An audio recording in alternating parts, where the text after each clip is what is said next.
Explore with us during our 3-night stay at the Karoo National Park on the hunt for the big cats. Will we finally break our no-cat curse? We then venture deeper into the Great Karoo to our next destination on the R63 between Loxton and Victoria West, Melton Wold Guest Farm.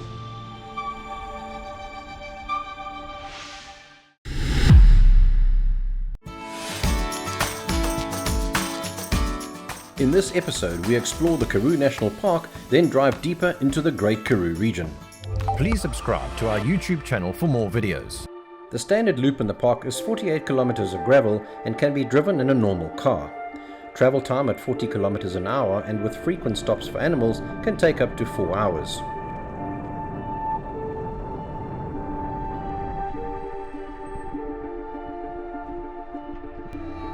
The Klipspringer Pass is one of the few short, tarred sections in the park. The gravel roads are in drivable condition, but badly corrugated and not very well maintained. However, they're not too bad if you deflate your tires more than you normally would for gravel roads. It's a very rocky region of the Karoo, and it's not easy to maintain rock roads. The planned Pienaar's Pass 4x4 route we intended to do was apparently in very poor condition, and it's currently a grade 5. On 4x4 routes, this is the most extreme. There is a cost of 362 Rand for only 7 kilometers of extremely bad, steep and loose road. It didn't seem worth doing.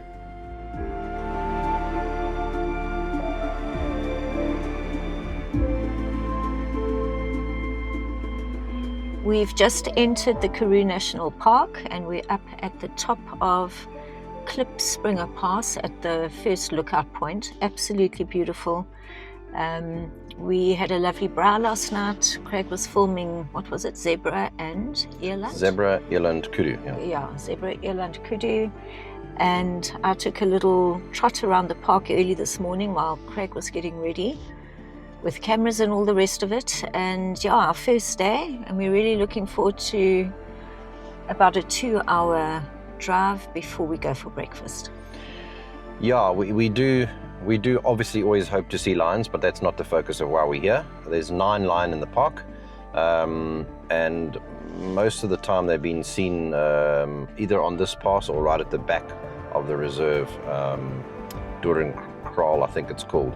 But we've got 3 days here, so we're going to go and see lots of other animals and just enjoy the park for what it is. It is a very beautiful park, and there's lots of flat tabletop mountains everywhere.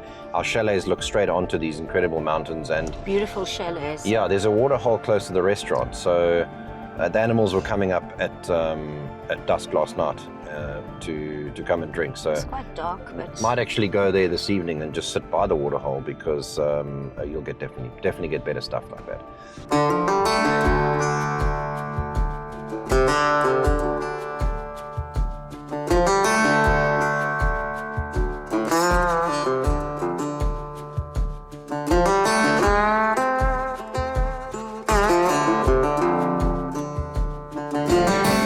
We only drove as far as Doringhoek Lookout and then doubled back on the same route down Klipspringer Pass to the restaurant.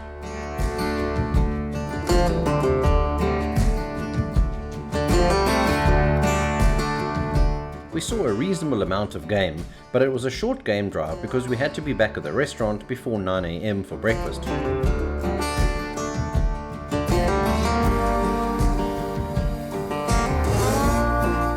Completing the full loop would take too long, and from our experience the back end of the loop is a much drier part of the park after Doringhoek picnic site, so there isn't much game to be seen on the south side. I plan to check out the waterhole close to the restaurant after breakfast.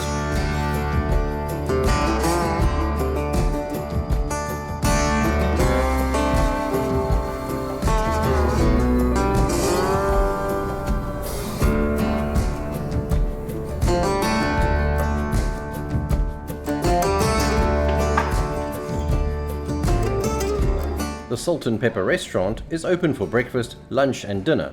Breakfast is included when you book in the Karoo National Park self-catering chalets, so we weren't going to turn down a hearty breakfast.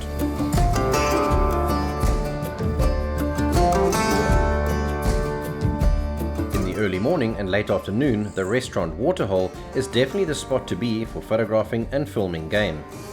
It's close enough that you can even get good images and video with a 200mm lens. Of course, bigger lenses like 400 and 600mm are more of an advantage.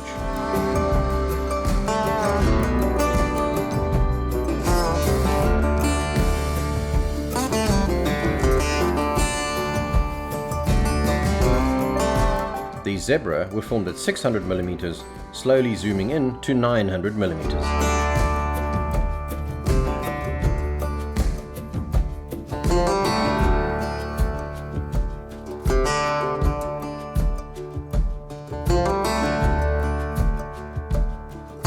There is a very tame female kudu that hangs around the campsite.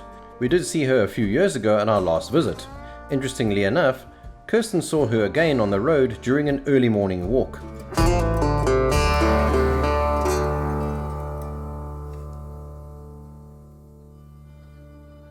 We stayed 3 amazing nights in the fully equipped Cape Dutch-style cottages.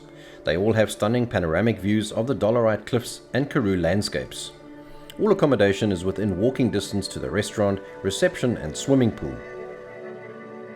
There are 24 camping and caravan sites in the park with communal ablutions housing showers and baths, kitchen facilities with stoveplates and a scullery.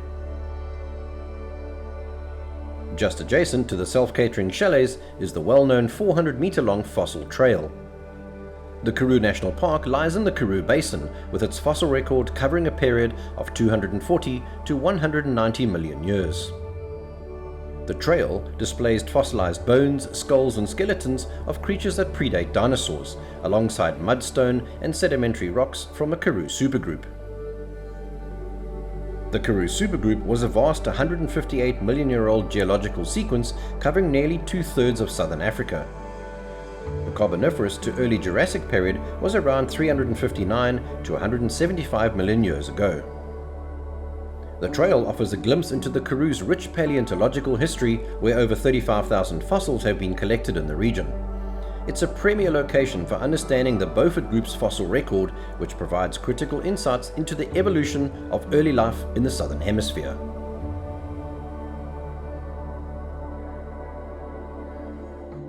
Very early the next morning, we headed out again in search of the lions. There had been sightings the day before in the Doringhoek area. The idea would be to drive there directly and see what we could find along the way. There was the usual collection of antelope and Cape Mountain zebra and oryx. We were busy filming this grey reedbuck when a car stopped next to us.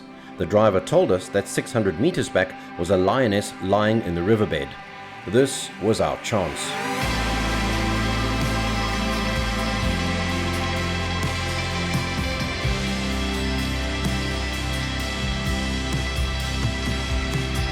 I don't particularly like to see lionesses wearing radio collars, but I understand it's for conservation purposes. Nevertheless, it was still exciting to see her up close.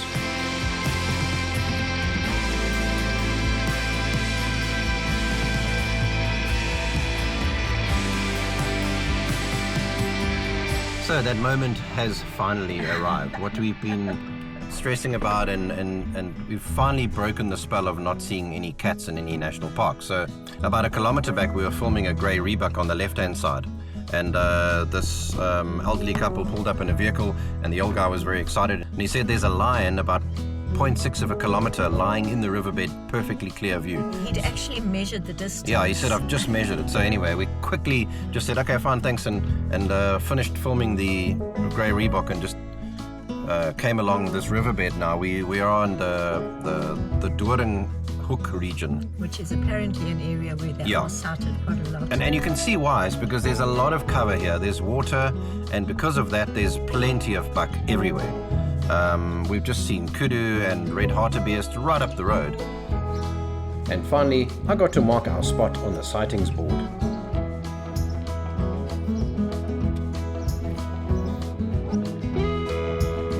It was unfortunately time to leave the park.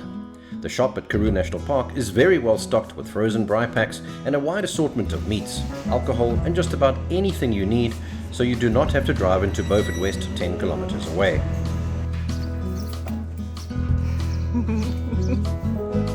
We've spent 3 fantastic nights at the Karoo National Park. The accommodation, the landscapes, the wildlife, the staff, the restaurant have just been fantastic. We've got nothing bad to say about this place. But it's been a really fantastic stay. We've managed to capture some beautiful, beautiful wildlife, which has certainly worked for us. It's just been peaceful and lovely, and a lovely feel about the place. And today we are on our way to Victoria West, which we haven't been to before. No, we haven't been there before.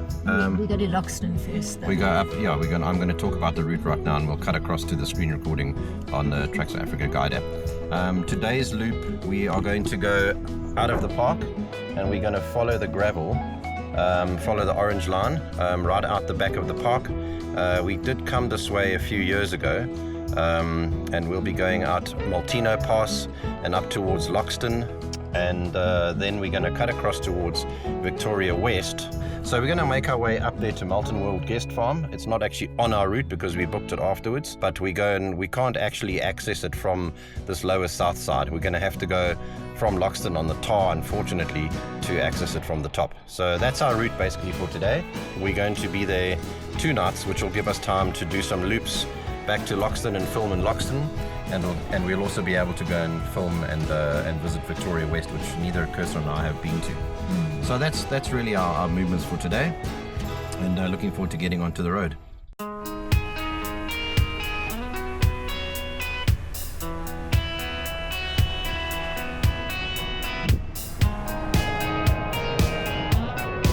The first 13 kilometers of the R381 is tarred, and the gravel is in very good condition all the way to Loxton.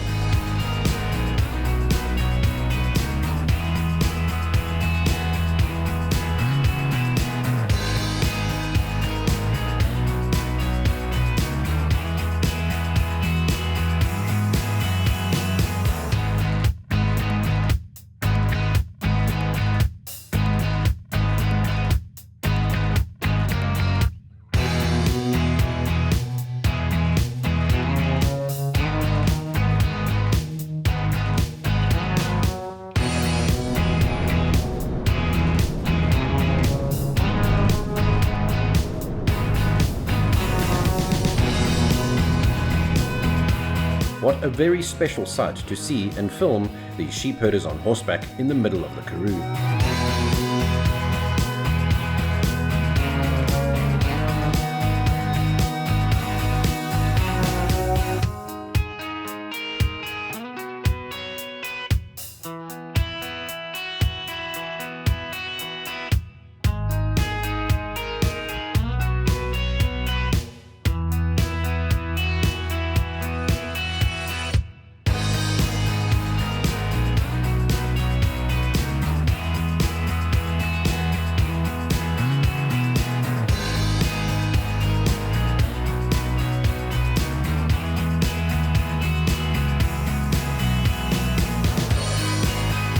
We had a quick lunch stop in Loxton and then fueled up the vehicle for the rest of our day's journey.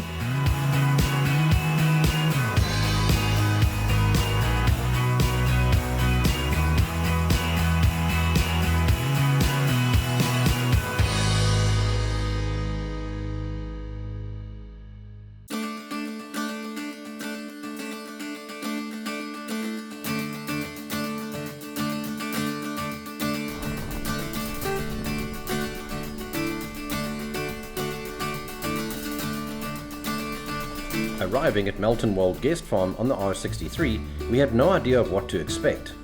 But once we had checked in and drove the 5 kilometers to Die Waterhut, we were totally blown away.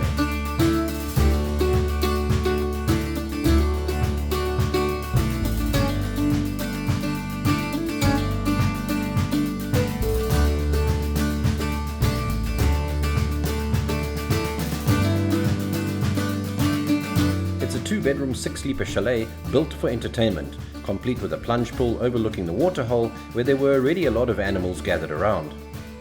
It has a fully fitted kitchen with 2 big indoor braais and even a pizza oven, which we would definitely be using.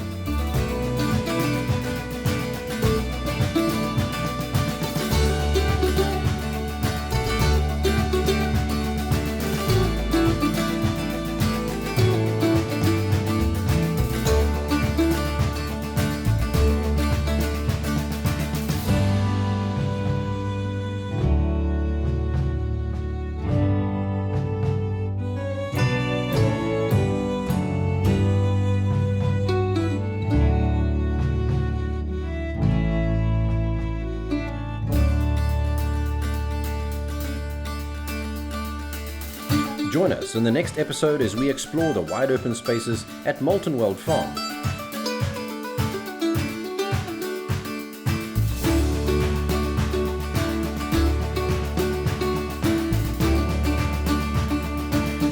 We visit Victoria West, then hit the back roads to New Bethesda to meet some of the locals.